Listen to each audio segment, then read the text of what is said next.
I'm Brandon Burrill. Thank you for inquiring about a new water heater. If you're interested in a heat pump, I want to go over some positives and some negatives about them, and also go over some pricing in San Diego. So water heater is about $2,200, and then we basically need to abandon all the stuff from the gas.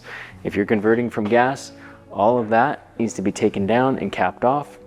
And then we also need to run a dedicated electrical system for this unit. This is 240 volts at 30 amps.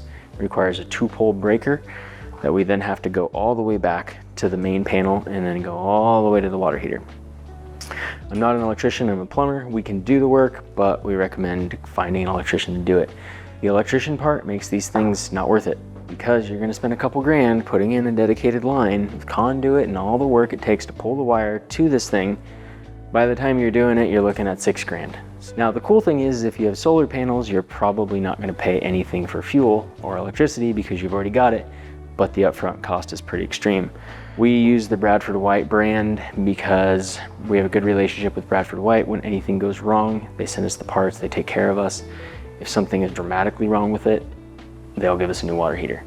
We were a rep for Rheem, but Rheem was having some mega issues with their controllers, and they left us high and dry, and they left hundreds of our customers just furious because the controllers would just turn off, the water would go cold, and then, you know, it was 5 hours on the phone with Rheem just to get the parts. And because they manufacture all the stuff themselves, you can't just go somewhere and get the parts. You have to get them from them, which sucks, which led us to Bradford White. They're an American-made product, and they support the contractor, which is us, which then we can support you. If you're looking at a heat pump, I would assume, it's hard to say, ballpark 4 to 6. But before I let you go, I want to go over some other things too.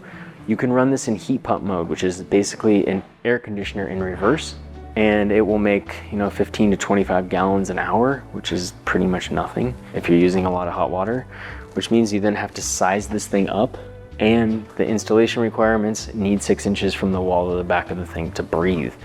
So when I turn this on, which I have it off because it's kind of noisy, which is another thing, if this is in your house, it's gonna drive you crazy. It's got that humming noise that an air conditioner has, which kind of sucks. It also has a filter up here, which is guaranteed to clog, 100%. You're gonna need to be changing this thing constantly. It will put itself into a lockout mode when the filter's dirty, and then you have no hot water. You have to go downstairs or wherever it is, clean out the filter and put it back in. Other than that, if you do need a lot of hot water, it can run off of the elements, but this is pulling 240 volts at 30 amps.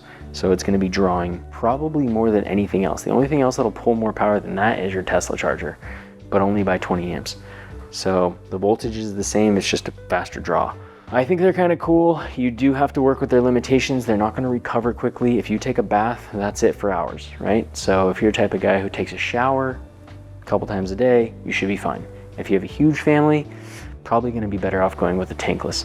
But if you understand the limitations of them, they're a cool product. If you have solar panels, you basically heat your water for free, which is great, but you have to pay for the infrastructure lay, which is the electrical runs and then the modification of all the plumbing. And they're gigantic. You need to have way more water in storage to accommodate for the fact that the regeneration of the hot water, basically heating water up, takes forever.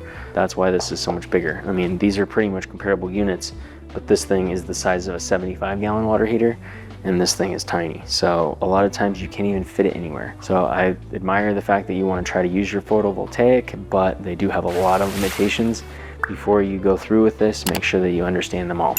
Thank you for watching, and I hope you'll use our